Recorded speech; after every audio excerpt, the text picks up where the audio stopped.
There's a specific kind of discomfort that doesn't arrive loudly.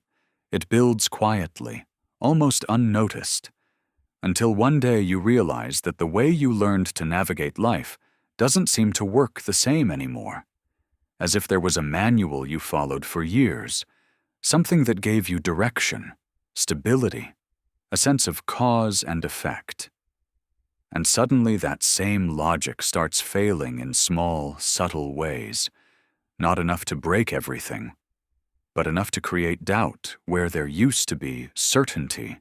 And the mind, trying to stay grounded, doesn't question the system at first. It questions itself. It assumes maybe you misunderstood something, maybe you missed a step, because for a long time those rules made sense. They worked, they brought results. And when they stop working, the most immediate explanation feels personal. But the brain depends on predictability more than most people realize. It looks for patterns to reduce effort, to feel safe, to anticipate what comes next without having to rethink everything from scratch.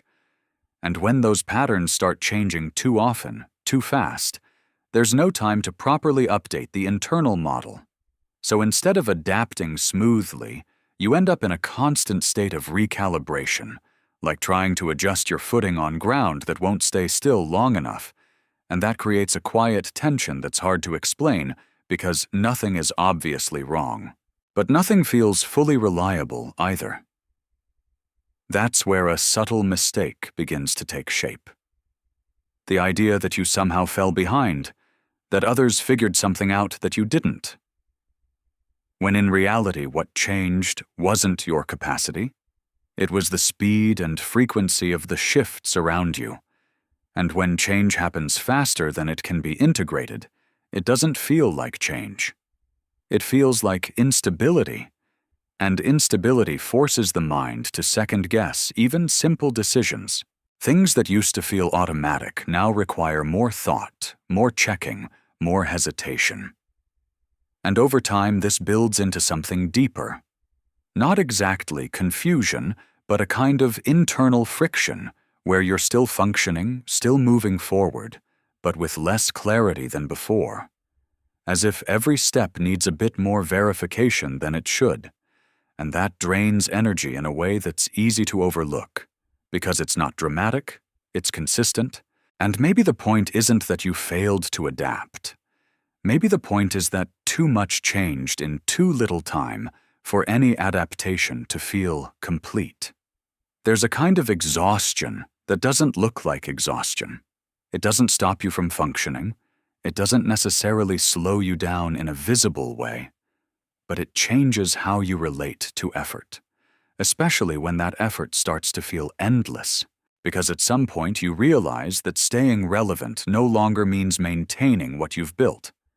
It means constantly reshaping it, updating it, adjusting it to fit a context that doesn't stay still long enough to stabilize. And even if part of you understands that change is natural, there's another part that quietly resists. Not out of stubbornness, but out of a deeper need for continuity, for something that holds long enough to be trusted. And that tension creates a subtle internal conflict, because on one side there's the awareness that adaptation is necessary, that the world moves, that systems evolve, that standing still has consequences. But on the other side, there's a growing fatigue that comes from having to repeatedly reorganize yourself just to keep up with shifting expectations. And this isn't about learning something new once in a while. It's about a pattern of continuous updating that never fully settles. And the mind, which is capable of adapting, is not designed to do it indefinitely without cost. What often gets misinterpreted here is the nature of that fatigue. Because from the outside, it can look like hesitation, like lack of initiative, like a reduced willingness to engage with new opportunities. But internally, it feels very different. It feels like accumulated cognitive load, like layers of adjustment that never had the chance to fully integrate before the next one arrived. And when that happens, the system starts to protect itself. Not by shutting down completely, but by becoming more selective, more cautious, sometimes even avoidant in subtle ways. You might notice this in moments where something new appears, something that objectively could be beneficial, and instead of immediate curiosity, there's a pause, a weighing of whether it's worth the effort of yet another adaptation. And that pause isn't laziness, it's a response to saturation, a signal that the internal capacity for constant change is being stretched. And over time, if that signal is ignored, the resistance tends to grow, not because you're incapable, but because you've been operating in a state of ongoing adjustment for too long without recovery. And something shifts when you recognize that adaptation has a limit, that the ability to reinvent yourself is not infinite, and that respecting that limit doesn't mean falling behind. It means understanding how to engage with change in a way that is sustainable, where not every shift requires full participation, and not every new demand deserves the same level of energy, because stability is not the absence of change.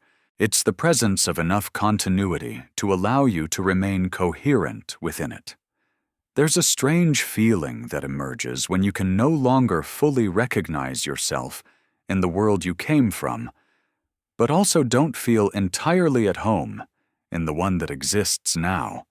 And it's not a dramatic break.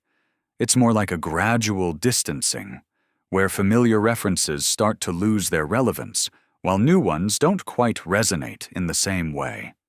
And this creates a kind of in-between state, where you're present, engaged, aware, but not fully anchored.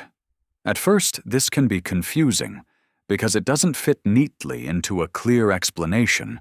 It's not nostalgia, it's not rejection of the present, it's something more subtle, a sense that the frameworks that once helped define who you are no longer hold the same weight, while the newer frameworks don't feel entirely yours, and this can lead to an internal ambiguity that's difficult to articulate, because there isn't a single point of reference that feels fully stable. Psychologically, this resembles a kind of suspended identity, where the usual anchors that help organize perception and behavior become less defined, and without those anchors, positioning yourself becomes more effortful. Expressing opinions requires more filtering, and even feeling part of something can take more conscious effort than it used to, not because you've lost the ability to connect, but because the context around connection has shifted in ways that don't fully align with your internal structure. What makes this heavier is the tendency to interpret it as something personal, as if this lack of clear belonging were a reflection of an internal issue, when in reality it often reflects a broader transition that affects an entire group of people who went through similar shifts. And when you see it through that lens, the experience changes slightly, because it's no longer about something being wrong with you. It becomes about understanding that you're navigating a space between two different paradigms. And there's something unique about that position, even if it doesn't feel comfortable, because being between worlds allows you to see contrasts that are invisible to those fully immersed in one or the other. It creates a kind of perspective that is both analytical and experiential, where you can recognize patterns, shifts, inconsistencies, not from a distance, but from within the transition itself. And while that doesn't immediately resolve the feeling of not fully belonging, it reframes it as something more complex than simple displacement. Over time, this awareness can begin to change how you relate to that in-between space, not as a void that needs to be filled, but as a position that carries its own kind of clarity, even if it doesn't come with the same sense of certainty. And maybe the point isn't to force a complete alignment with either side, but to understand that existing between them is also a valid way of being, even if it doesn't match the structures you were originally taught to expect. There's a moment that happens more often than it should, but passes almost unnoticed, where you're about to say something. You know exactly what you mean. The thought is clear, structured. It would come out naturally. And then something interrupts the flow. Not externally, but internally. Like a brief pause where your mind starts scanning for risk, not physical risk, but social, contextual, interpretative, as if before speaking you now have to run a quick simulation of how what you're about to say will be received, whether it fits, whether it sounds outdated, whether it aligns with a set of codes that seem to be shifting faster than you can fully track. And this doesn't come from nowhere. It builds gradually through small interactions, subtle feedback. Moments where something you said didn't land the way you expected, or required explanation when it previously wouldn't. And over time, your brain learns to anticipate that friction. So instead of expressing first and adjusting later, it starts filtering before expression even happens, and that filtering becomes automatic, almost invisible, but it changes your behavior in a very specific way because you begin to participate less. Not by choice exactly, but by reduction, by trimming what you say down to what feels safe enough to pass through that internal checkpoint. There's also a layer of discomfort that sits underneath this, something close to a quiet embarrassment. Not intense, not explicit, but present. The awareness that there are references, languages, cultural signals that you don't fully dominate, and that gap, even if small, creates hesitation because it introduces uncertainty about how your words will be interpreted. And uncertainty tends to activate caution. And caution, when repeated often enough, becomes restraint. What makes this more complex is that from the outside it doesn't look like much. It can even be mistaken for being more reserved, more observant, more selective in speech. But internally, the experience is different because it's not a natural preference for silence.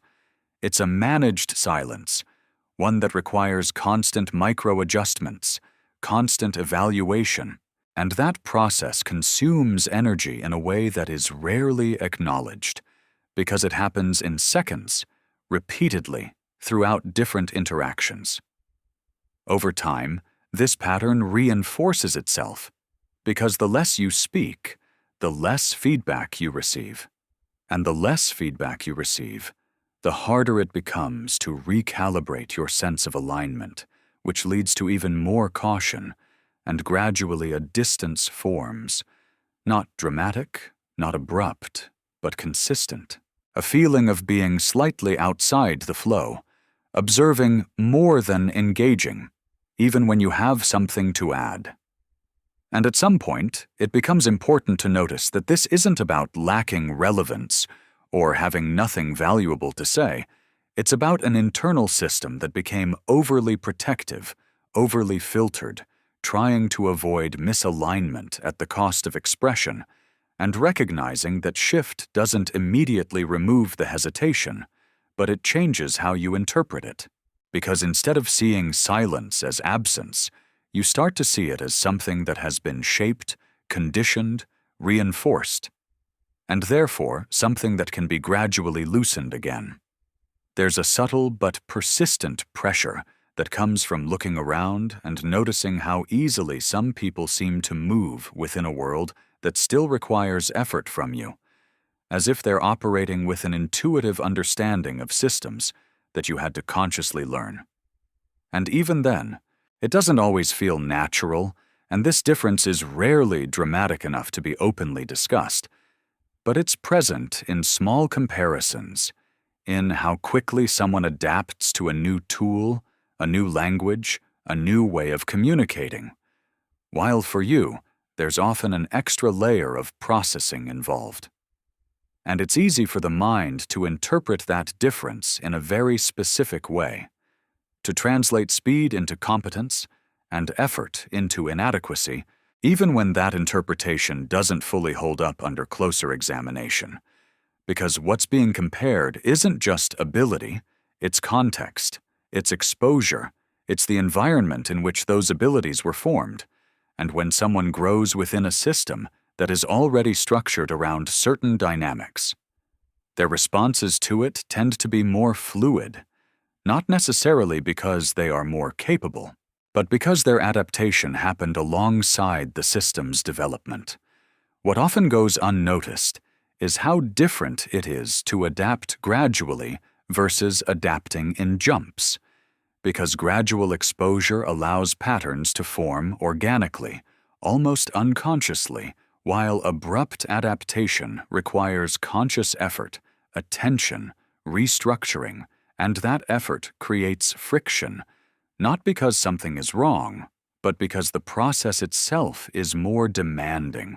And when this happens repeatedly, across multiple areas, the accumulated perception is that you're always slightly behind, always needing to catch up. This perception has consequences because it subtly shifts how you evaluate yourself, how you approach challenges, how much effort you believe something will require before even starting. And over time, it can create a sense that achieving the same outcome demands more from you than from others, which can be discouraging, not in an obvious way, but in a gradual erosion of motivation, especially when the effort-to-result ratio feels uneven. But there's a layer here that changes the meaning of all of this when you look at it differently, because what you're carrying isn't just effort, it's a different type of experience, a different way of structuring understanding, one that was built in a context with other demands, other expectations, other forms of stability, and that structure doesn't disappear just because the environment changed. It adapts, sometimes slower, sometimes with more friction, but it also brings a kind of depth that isn't immediately visible in faster responses. And recognizing that difference doesn't eliminate the pressure, but it reframes it, because instead of seeing yourself as operating at a disadvantage, you begin to see that you're operating from a different configuration, one that may not prioritize speed in the same way, but compensates in other dimensions. And when that becomes clearer, the comparison starts to lose some of its weight, not because the differences disappear, but because they are no longer interpreted as evidence of something missing, but as indicators of something built differently. There's a quiet kind of irritation that doesn't always turn into words, but sits there in the background, especially when you notice how quickly things seem to change around you. Trends appearing and disappearing almost overnight. New ways of communicating replacing old ones before they even have time to settle. And it's not exactly that you reject change itself. It's more that a lot of these shifts don't seem to carry enough depth to justify the speed at which they demand attention. And your mind, shaped by years of building meaning through consistency and coherence, starts to question the purpose behind it all. Because the brain doesn't just process novelty, it looks for structure, for continuity, for something that connects one moment to the next in a way that makes sense. And when change feels disconnected, when it seems to exist only for the sake of being new, there's a natural resistance that forms. Not loud, not confrontational, but present, like a filter that quietly dismisses what doesn't feel meaningful enough to engage with. And this can create a distance between you and the environment, not because you don't understand what's happening, but because understanding it doesn't automatically make it feel worth your energy. And this is often misinterpreted, both internally and externally, as rigidity or unwillingness to adapt. But that interpretation misses something important, which is that over time your perception becomes more selective, more refined, less willing to invest attention in things that don't hold up under closer examination. And that selectivity isn't a limitation, it's a development. It's the result of having seen enough cycles to recognize patterns, to notice what tends to last and what tends to fade. And that awareness changes how you allocate your focus. The challenge is that in a fast-moving environment, where visibility and participation are often tied to constant engagement, this natural filtering can lead to a kind of disconnection. where you start opting out of things more frequently, not as a conscious decision, but as a default response to what feels superficial or transient. And over time, that can create the impression that you're becoming less involved, less present, when in reality you're becoming more intentional about where your attention goes.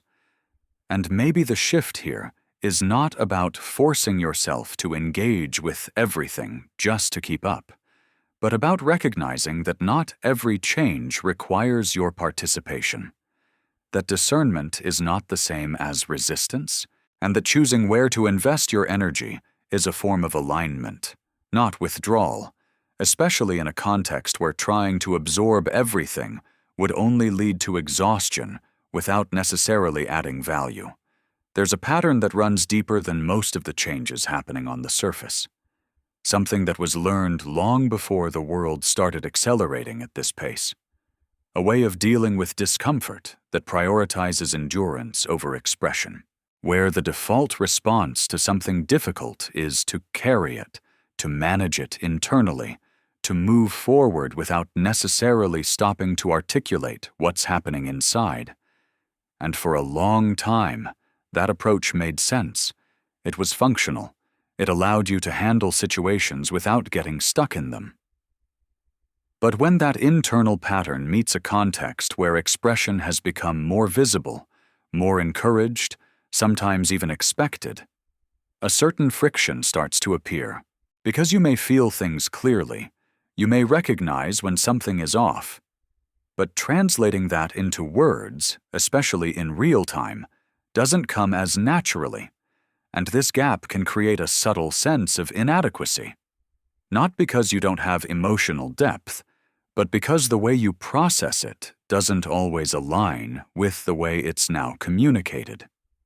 And this becomes more noticeable, in contrast, when you see others articulating their thoughts and feelings with ease, naming things quickly, expressing reactions without much hesitation. And it can give the impression that there's something missing in your own process, when in reality what exists is a different kind of conditioning, one that wasn't built around externalizing every internal state, but around managing it quietly, efficiently, often without drawing attention to it. The impact of this isn't always obvious, but it accumulates. Because when you start to compare your internal experience with external expressions that seem more fluid, more immediate, it can create doubt even in areas where you were previously secure, including how you interpret your own emotions. And this can lead to a strange form of distancing, not from others, but from your own internal signals, as if they need to be validated through expression to feel legitimate. But something shifts when you begin to see that expression is not an inherent trait. It's a skill, and like any skill, it develops under certain conditions, with certain types of reinforcement. And the fact that it doesn't come automatically doesn't mean it's absent. It means it hasn't been structured in the same way. And recognizing that removes the idea of deficiency from the equation, replacing it with something more accurate, which is difference in development. And from there, the internal dynamic starts to reorganize, because instead of measuring yourself against a form of expression that wasn't part of your original framework, you begin to explore your own way of translating what you feel at your own pace, without the pressure of immediacy, understanding that depth doesn't require speed, and that the ability to articulate internal states can grow without abandoning the stability that came from learning how to hold them in the first place. There's a persistent feeling that's hard to fully explain because it doesn't come from one specific situation. It's more like a constant background pressure, as if no matter how much you move, how much you adjust, how much effort you put in, there's always something slightly ahead of you, something you haven't caught up to yet. And this creates the impression that you're always in motion, but never quite arriving, like the pace of the world is set just a little faster than your natural rhythm. And the strange part is that, objectively, you are doing things. You are adapting, learning, adjusting. But internally it doesn't register that way because the reference point keeps shifting, so there's no stable sense of completion. No moment where you can pause and feel like you're aligned with what's happening around you. And over time, this generates a perception of delay, not necessarily real, but psychologically consistent, as if you're always one step behind a moving target. The mind tries to make sense of this by turning it into a measure of value, subtly linking your worth to your ability to keep up, to understand quickly, to respond in time. And when the environment accelerates beyond a certain point, that comparison becomes distorted, because it's no longer based on a stable standard. It's based on a system that keeps redefining what enough looks like, and that makes it almost impossible to feel fully adequate, no matter how much you do. This is where a more diffuse kind of anxiety starts to appear, not tied to a single cause, but spread across multiple areas. A sense of urgency without a clear object, like something requires your attention, but you can't fully identify what it is.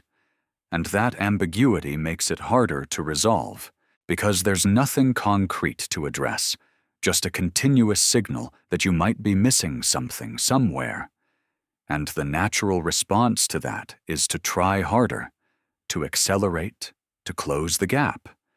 But the faster you try to move, the more the environment expands, introducing new variables, new expectations, new layers. And at some point it becomes clear, even if only intuitively, that this is not a race that can be won through speed alone, because the finish line doesn't stay in place long enough to be reached. So something begins to shift, not necessarily in what you do, but in how you interpret what's happening. Because instead of assuming that the issue is your pace, you start to question the rhythm itself, the constant acceleration, the expectation of continuous alignment with something that never stabilizes. And that perspective doesn't remove the pressure entirely, but it changes your position in relation to it. Because maybe the problem was never that you were too slow. Maybe the environment became too fast to be processed in a way that feels complete. And recognizing that opens a different kind of space, one where you don't have to measure yourself against a moving standard all the time, where keeping your own rhythm becomes a form of stability rather than a sign of delay. And where stepping out of the constant chase doesn't mean disengaging. It means choosing not to define yourself by something that was never designed to slow down. If this felt uncomfortably accurate, stay here. There's more coming that puts words to things you've been carrying without realizing. Subscribe, and I'll see you in the next one.